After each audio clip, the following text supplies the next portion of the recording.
Ce 25 décembre, dans quelques heures, le télescope James Webb devrait décoller à bord d'une Ariane 5 depuis Kourou. Pour fêter le début d'une décennie de science hors norme, voici un rapide épisode pour résumer les points clés en quelques minutes. On n'y pense pas toujours, mais James Webb est un projet ancien. L'idée de base remonte à 1989, soit un an avant le lancement de Hubble.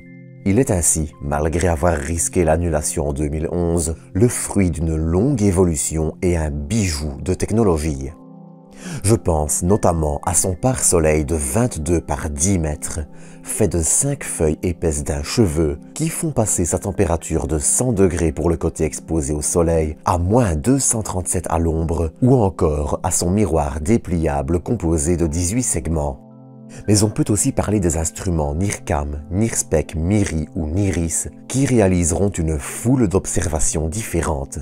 Les débuts de l'univers, les premières galaxies, les premières étoiles, des phénomènes saisonniers sur des exoplanètes, ou encore le système solaire de Mars à la ceinture de Kuiper, James Webb s'apprête à être au moins aussi important que Hubble. Son principal avantage est qu'il observera en infrarouge, une longueur d'onde que Hubble ne fait qu'effleurer. La lumière se décalant vers le rouge plus un objet est loin, grâce à l'expansion de l'univers, le choix de l'infrarouge était assez logique pour voir des objets à plus de 13 milliards d'années-lumière de nous. Mais avec son miroir de 6,4 mètres, il permettra aussi de percer la couche de gaz des pouponnières d'étoiles, dévoilant mieux que Hubble la formation d'étoiles et de systèmes planétaires. Webb est aussi le fruit d'une collaboration internationale. Déjà, tous les pays européens sont impliqués à travers le ESA. On notera l'implication de la France à travers la conception de l'imageur MIRIM de l'instrument MIRI, le seul à aller dans le moyen infrarouge. Pour un coût total de 10 milliards de dollars, financé à 15% par le ESA, James Webb profite aussi de l'expérience du Canada pour l'instrument NIRISS et le capteur du système de guidage qui permettra au télescope de s'orienter.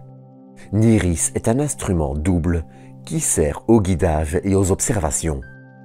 Enfin, Webb sera placé à 1,5 million de kilomètres de la Terre, en orbite autour du point de Lagrange L2, où sa trajectoire lui fera éviter l'ombre de la Terre en permanence, emplacement qui permettra aussi d'observer constamment. Néanmoins, si vous désirez en apprendre plus, je vous renvoie à mes 2 épisodes dédiés, ainsi que l'excellent travail de Christophe de la chaîne Astro, complémentaire à mes épisodes. Sur ce, rendez-vous à 19 h et joyeux Noël!